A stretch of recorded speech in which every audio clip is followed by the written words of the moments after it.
a huge stack of books that I'm going to be sharing with you today. I've been wanting to make this for a really long time because I'm going to be talking to you about some of my favorite philosophy books that have really changed and impacted my life, altered my brain chemistry, all of the above. So I've been thinking and crafting this list very thoughtfully and carefully because this is a genre that is not only my favorite genre to read, but also just near and dear to my heart and has changed my life in so many ways, in a positive way and sometimes in a negative way if I get trapped into some like deep existential cycle, which happens while reading philosophy at times. But nevertheless, it is worth it. It is worth the investment. It is worth sifting through some of the denser literature to get to the bottom of what these books are really trying to teach you, not only about life, but just about yourself and how you can be a better version of yourself and a better human existing on this planet. So today I will be sharing with you my favorite philosophy books of all time and philosophy books that have changed my life. So I'm starting off with Simone de Beauvoir's The Second Sex, and this book examines what it means to be a woman, and it is both profound and painfully honest, and it captures how society systematically defines women as other. It reframes womanhood as a social construct rather than a biological given, and this sparks feminist thought that still feels fresh and challenging today. This book was kind of like my gateway drug into Simone de Beauvoir, which leads me to my next favorite book, The Ethics of Ambiguity. And in this book, de Beauvoir really wrestles with freedom and ethics and responsibility, showing that ambiguity is so essential to the human experience. And this is profound to us as readers because she doesn't have to try to give us the easy answers. I think she really does an incredible job at urging us to live authentically while embracing the inherent uncertainty of existence. The Brothers Karamazov by Dostoevsky is my favorite book and arguably one of the most profound books that I've ever read. This story really dives into human nature, faith, and the eternal struggle between good and evil through the complex lives of three brothers. It's intense and morally probing, and it forces readers to confront deep ethical and spiritual questions in ways that feel both timeless and just universally human. Voice and Phenomenon by Jacques Derrida, one of the more challenging philosophy books that I've read. He takes on phenomenology and language and consciousness and focuses on how we experience meaning. The text is so rich with radical questionings of what we think we know about language and reality, and introduces the ideas that challenge conventional philosophy at its very core. Fear and Trembling by Kierkegaard was my first book by him, and it really made me fall in love with all of his literature.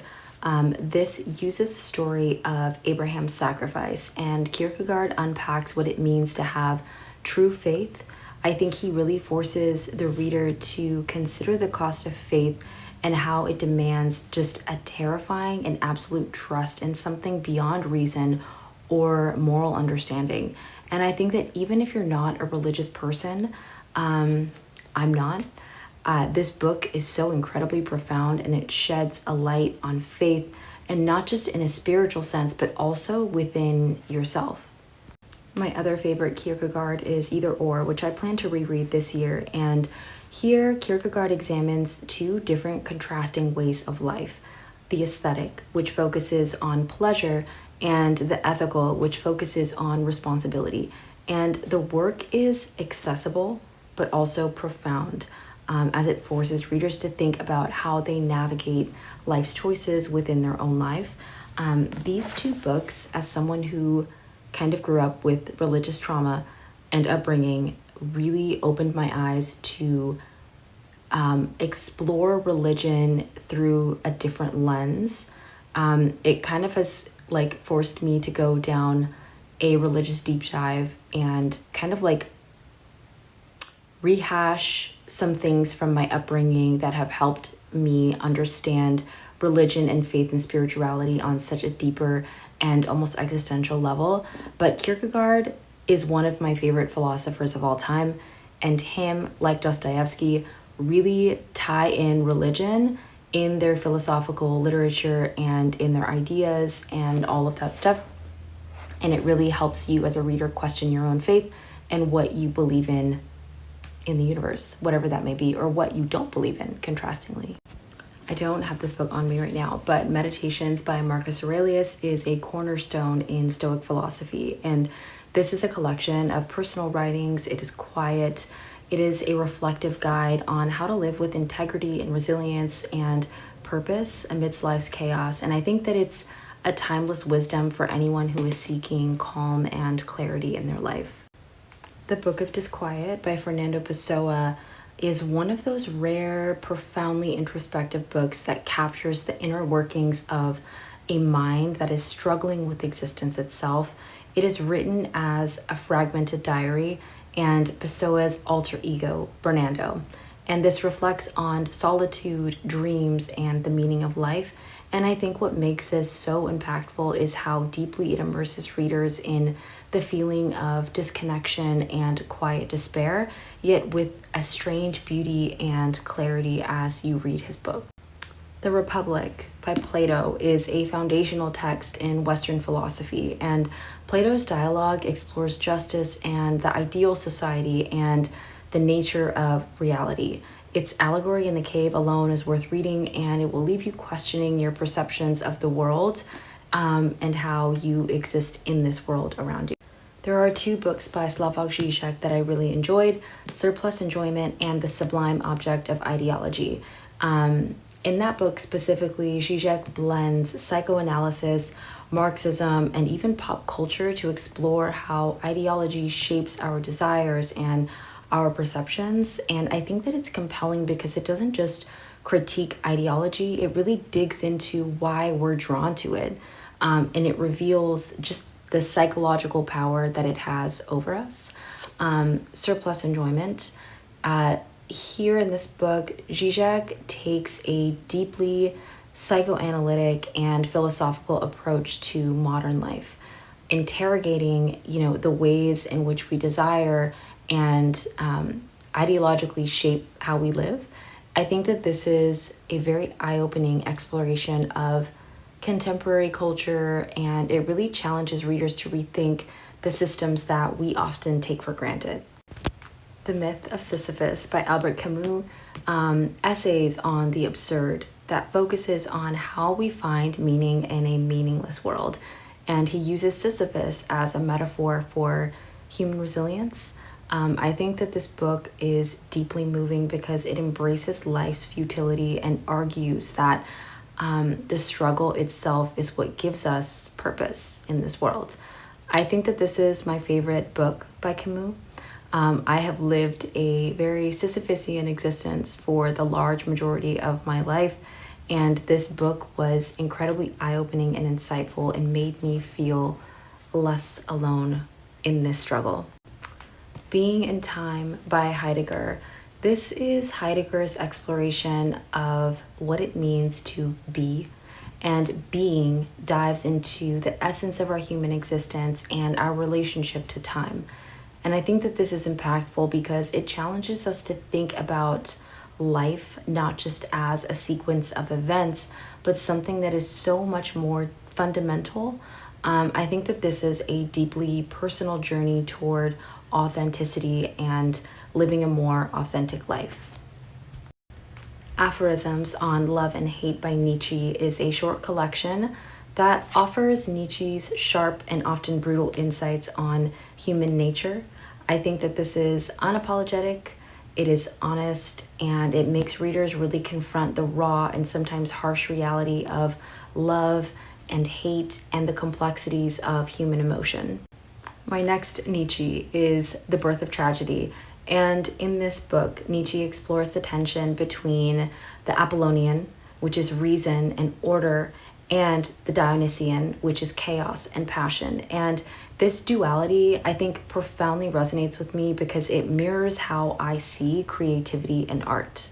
I think it's a balance of control and wild abandon. And I think that Nietzsche's perspective on Greek tragedy specifically really redefined the way that I think about art and life and how we reconcile with the two.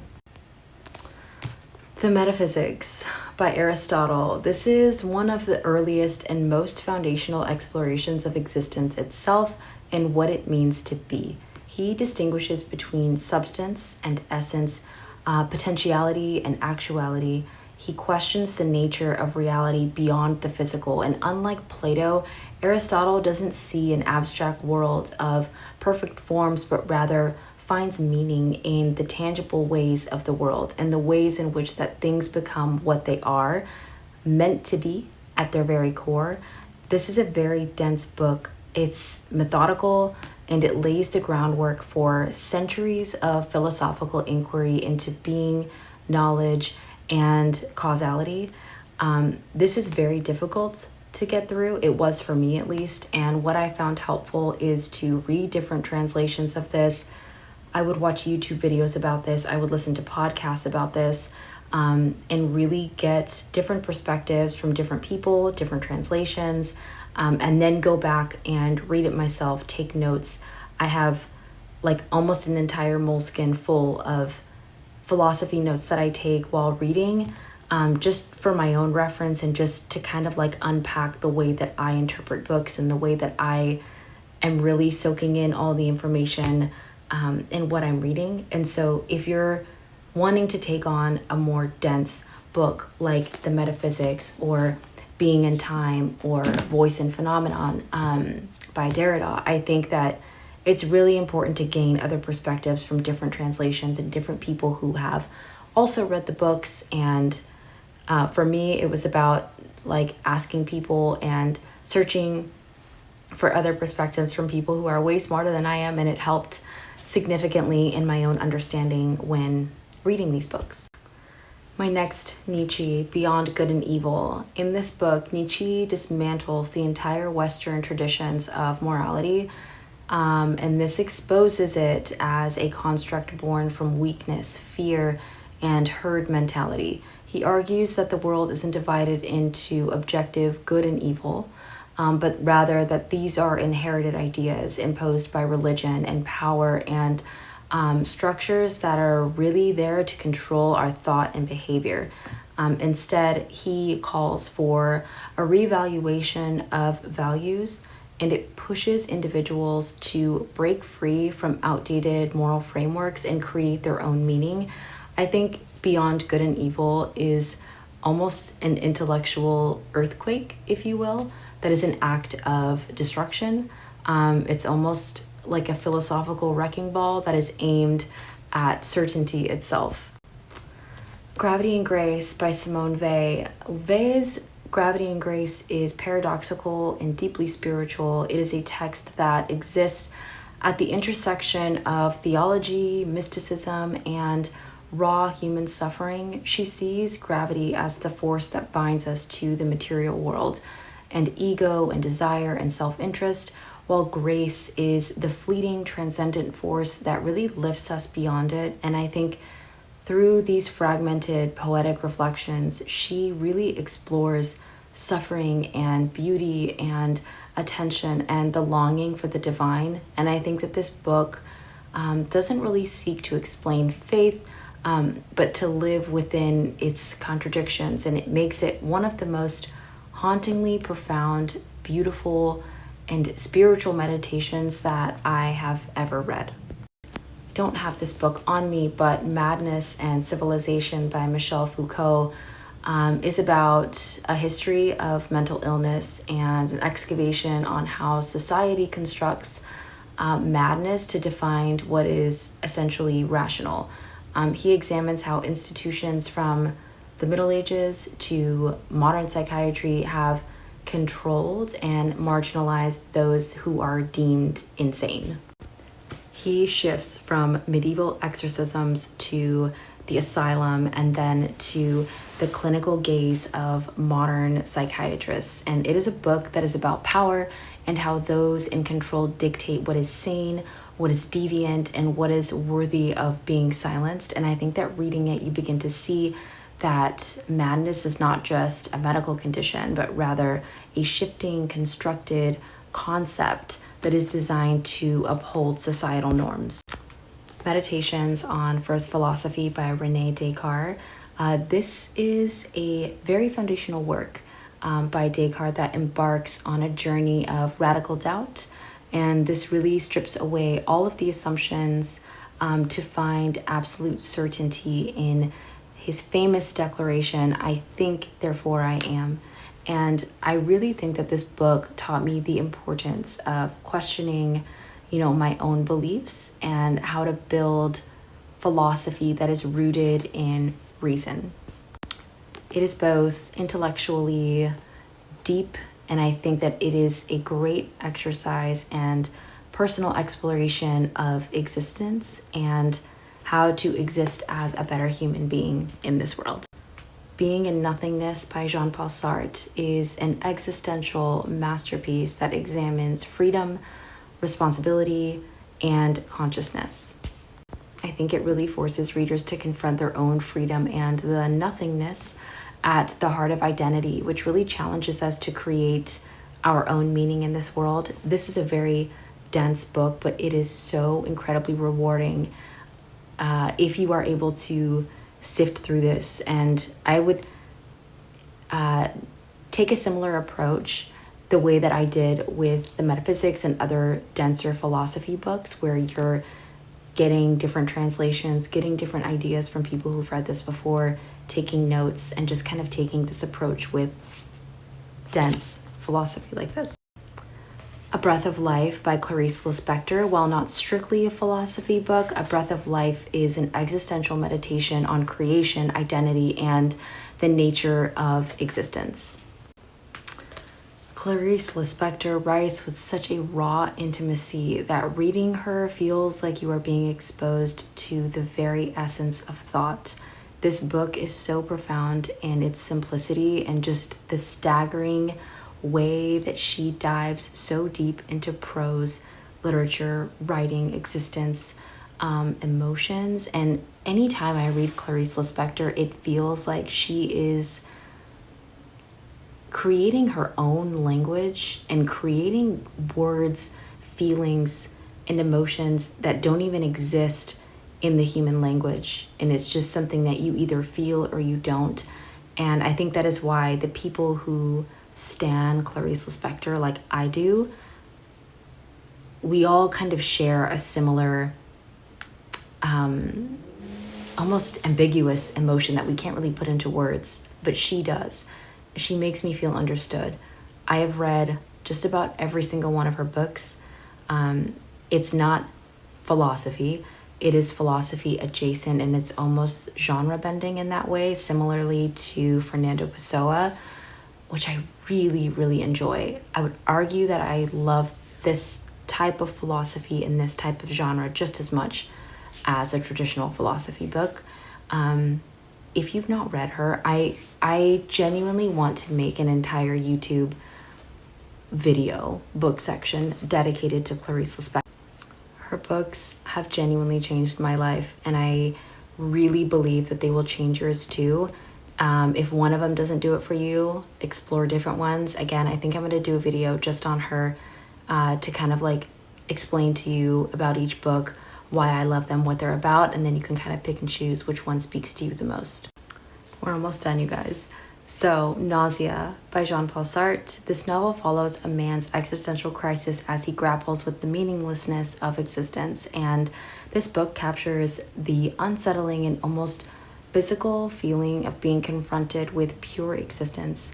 This leaves the reader with a profound sense of existential weight. And on the topic of existentialism, my next favorite book by Jean-Paul Sartre is Existentialism is a Humanism. And in this lecture, Sartre defends existentialism, and he emphasizes that humans are free to define themselves through their own actions.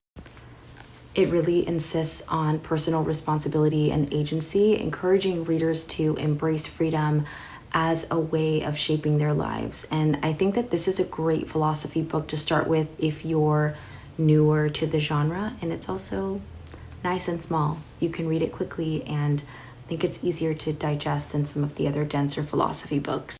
I don't have this book on me right now, but Sophie's World by Justine Garter is a novel that introduces readers to philosophy through the eyes of a young girl who explores life's big questions. And I think that this is really impactful because it makes complex physical ideas accessible and engaging. It sparks curiosity and a sense of wonder about the world and our place in it.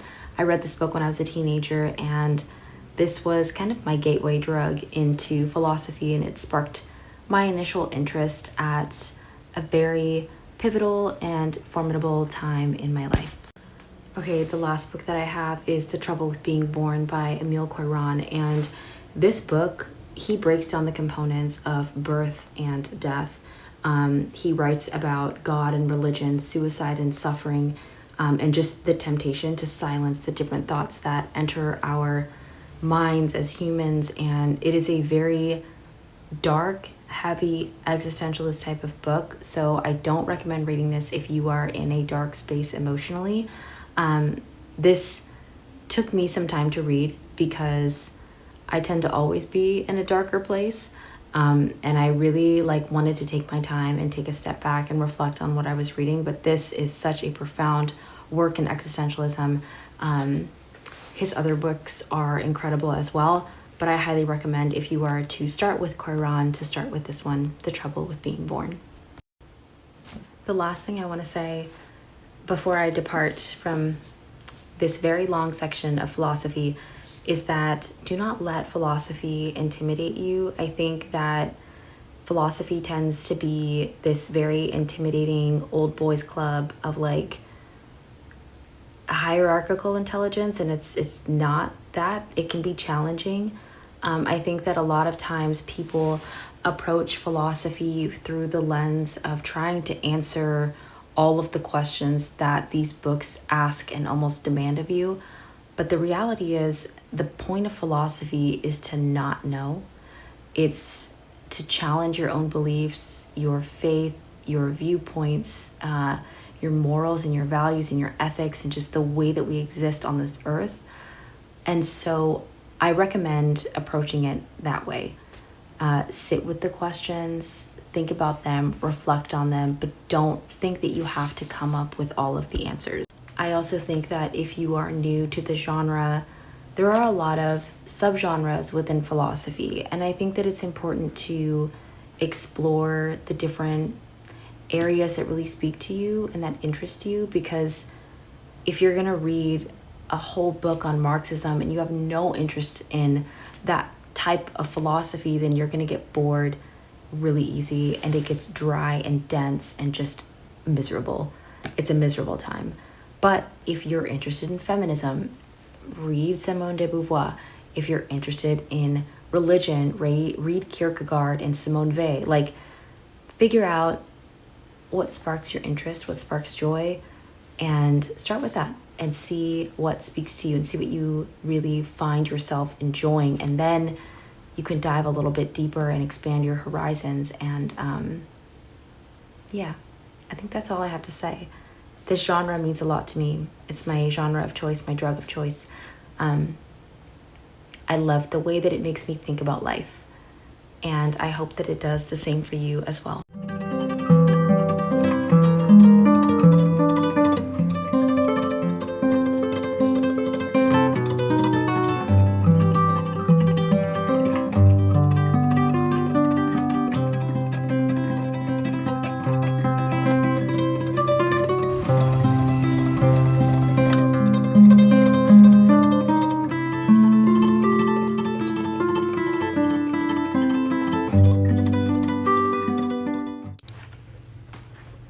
So I was supposed to be on a fragrance buying ban for at least half of the year, until I went into Le Labo, because I originally wanted to get the Thé Noir lotion because I love Thé Noir. I'm a Thé Noir girl through and through.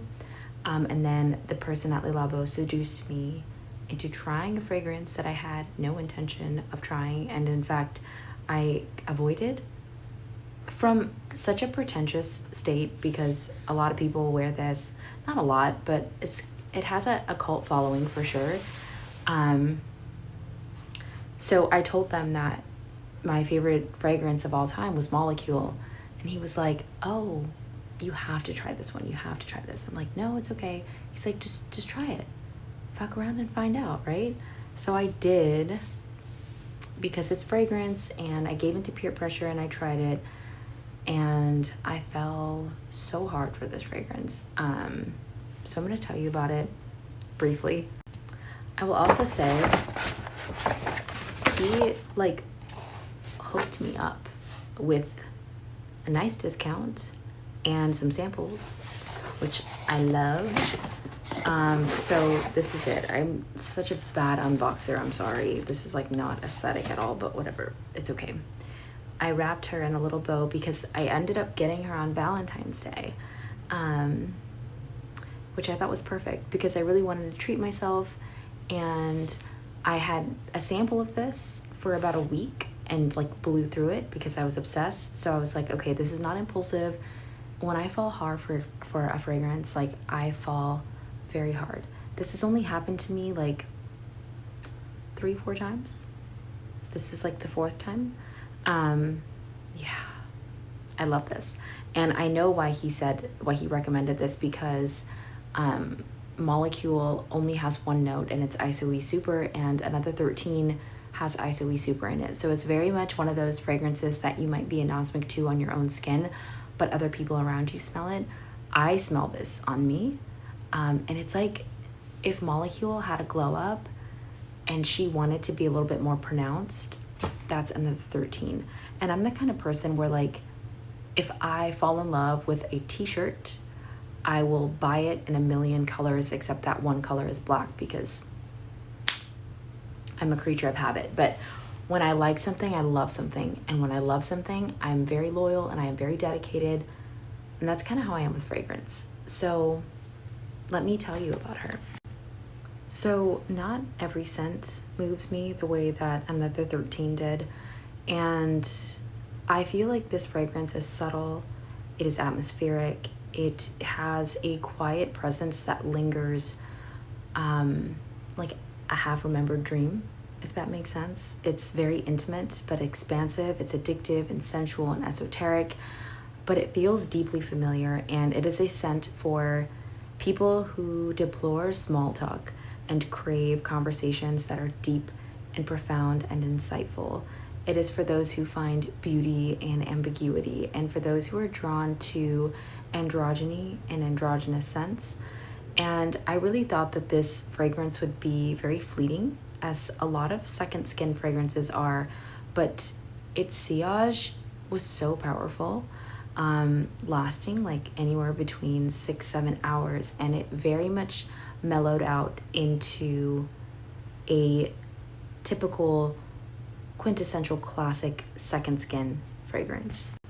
This fragrance feels like a whisper that is both personal and just entirely elusive, and I want to cocoon myself in this scent and let it seep into my sheets and my clothes and my books, and I want it on my wrists and my collarbones, and I want it on my pillow when I fall asleep at night. And now I feel like I need the lotion of this and the perfume oil balms that they have. I don't know if you've seen those, but the notes in this are ISOE Super, amberette, pear, apple, citrus, moss, jasmine.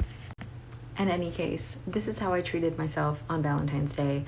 I got this and I came home and I made heart-shaped ravioli and dark chocolate brownies, and I watched In the Mood for Love, and I read after I watched my movie. I'm reading this right now, which is very addictive. Such a perfect book to read in February. Such a beautiful, stunning love story. I talked about this, I think, on my last video, but this is beautiful if you haven't read this already. What else did I do? I relaxed.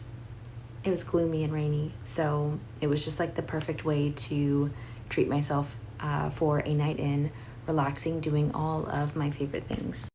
Also, the guy like really hooked me up with samples, and he even gave me a discount on the fragrance, which I very much appreciated. Like I love these because I can just put them in my purse. And also I love the Hinoki like hand cream and hand soap that Le Labo makes. It's like very woody, very clean. I like it in the kitchen. It feels nice. And yeah, it was perfect. I also got a couple other things this month that I've really been enjoying and that I've had on my wish list for a while. So Cuckoo Intimates, like they have, they make like underwear, bras and stuff like this. And they have their Philosopher underwear, which I've been wanting for a very long time, but they always sell out. So I snagged these like right before Valentine's Day because I felt like it was perfect. And then I ordered these really cute socks that I'm going to show you when I'm done chatting and yapping your ear off. But they're very cute. I saw Orion Carlotto wear them, and I really like her a lot. I think she is an angel. Oh, I also read this book, Daughter. I finished it, and I actually listened to the audiobook because this took too long to come in the mail, and I plowed through the audiobook in like 2 days. Then I went back to the book and made notes because I have a lot to say. So I think in a few minutes, I'll kind of like share my thoughts on this. I highly recommend it. This was out of my normal literary comfort zone. Normally I read a lot of like classical literature, philosophy, and stuff like that, but I'm trying to expand my repertoire. This is a novel who follows Mona, who is a woman who is living in the shadow of her father, Paul, and he is this towering playwright whose presence dominates her life. He is the kind of man who is always the protagonist, always the genius, while those around him are reduced to like a satellite type of figure in his life, orbiting around his brilliance. And Mona has spent her whole life bending to this gravitational pull that he has on her, mistaking his attention for love and his cruelty for importance. But as her own life begins to unravel, her marriage fracturing, her sense of self slipping, she really starts to see him clearly for who he really is. The novel traces her unraveling and her reckoning and the painful process of separating herself from the mythology of her father. And I think what makes Daughter so compelling is how the author captures the contradictions in this type of relationship where Mona is both aware of Paul's manipulative behavior and just simultaneously completely susceptible to them. She resents him but still aches for his approval, and the novel understands that breaking away from someone like this is not a single moment of revelation, but a very slow burn, agonizing process, and one that feels like tearing something that has rooted itself inside of you. And I think her prose in this book are cutting and filled with sentences that just like land and hit so hard in your soul. And there's no indulgence in this book. There's no unnecessary softness. It's real, and yet beneath the sharpness of this book, I feel like there is just such an undercurrent of sadness and melancholy. Daughter is not just about escaping a father's influence. It is about mourning, and more importantly, mourning what will never be, the version of love that Mona will never receive, in the way that certain wounds, no matter how much distance you put between yourself and the source, never fully close or escape. This book was very unsettling, and it was something that lingered with me for a long time, and I wanted to take the time to just gather my thoughts to speak about it with you. And it's not because it's shocking, but it's because it feels so deeply intertwined with what is so real and what remains a reality for so many people like myself who have issues with their father. It understands the way that daughters can disappear inside the stories of their fathers and the stories that they write for them. And just the unbearable weight of trying to write their own story and getting drowned by overbearing, overtowering, narcissistic father figures.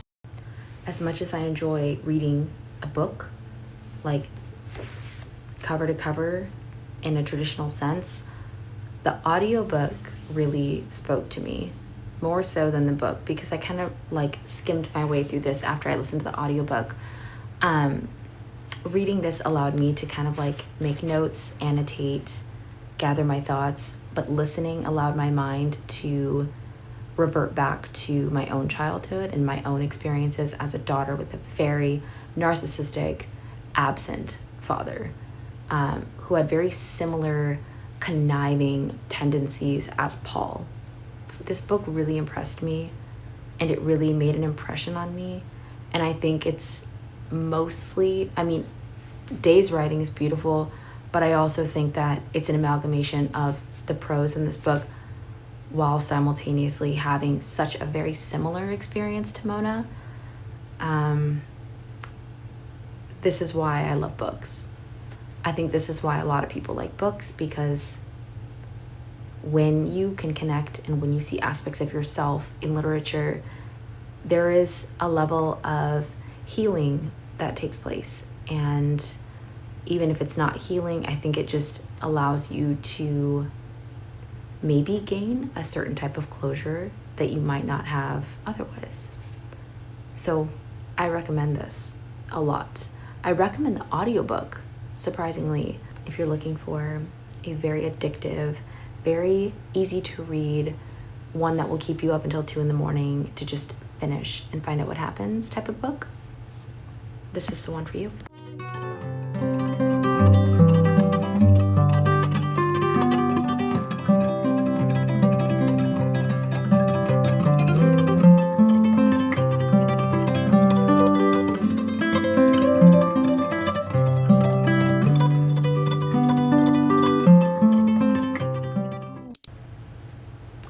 I was very bad this month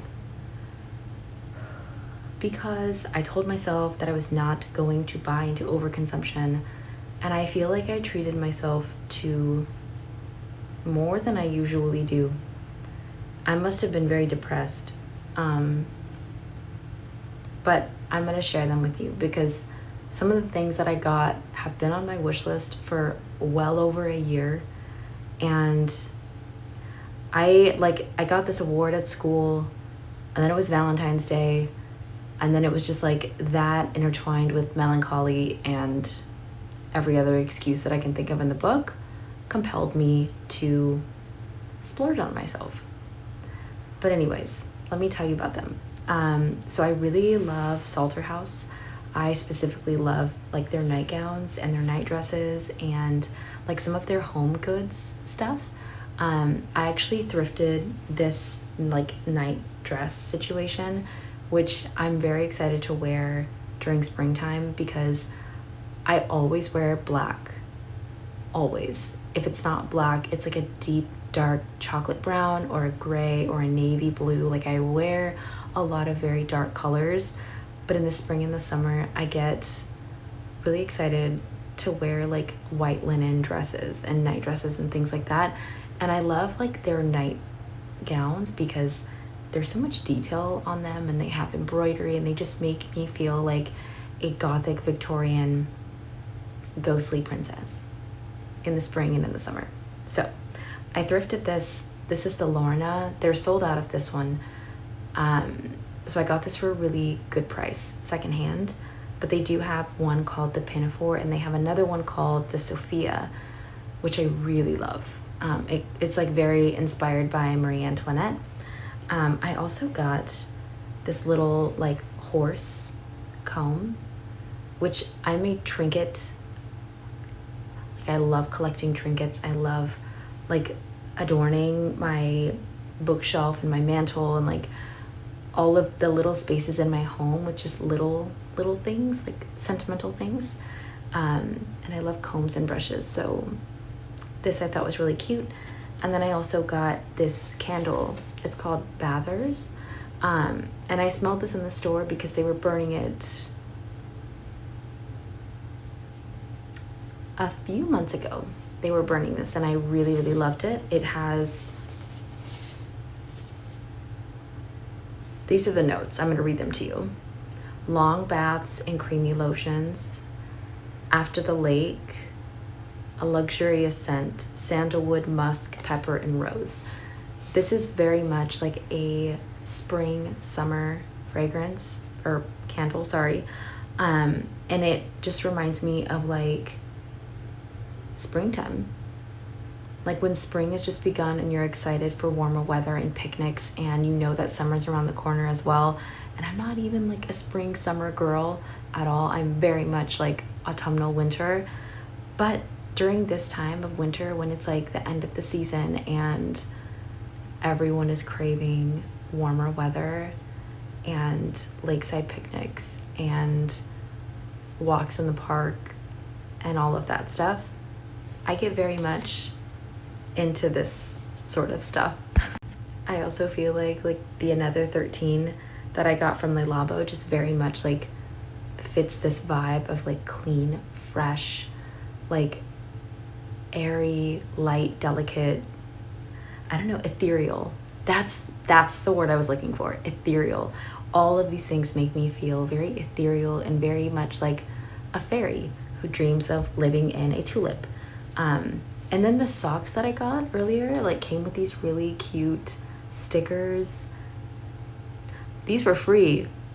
Like I love a little free trinket or like a little free memento and gifts that I get, or like packages that I ordered. I don't know if you can see, but like on the sides, the nightgown ties, and then on the bottom of the dress, there's like embroidery, and on the Wendy night dress, they have this like little lamb that's embroidered at the bottom of the nightgown, which is like my favorite thing in the world. I actually really, so Geneva on YouTube, if you don't follow her already, I highly recommend her videos. They're very cozy and they are a balm to the soul in the evenings especially. But Geneva like shared this little clip of her cross stitching, and it like something inside of me, I wanted to learn how to cross stitch because I'm like, okay, I want to learn how to knit. I never like bit the bullet. Everyone's knitting the Sophie scarf, which is super cute, but I've never been that good at it. But when I saw her cross stitching like these like very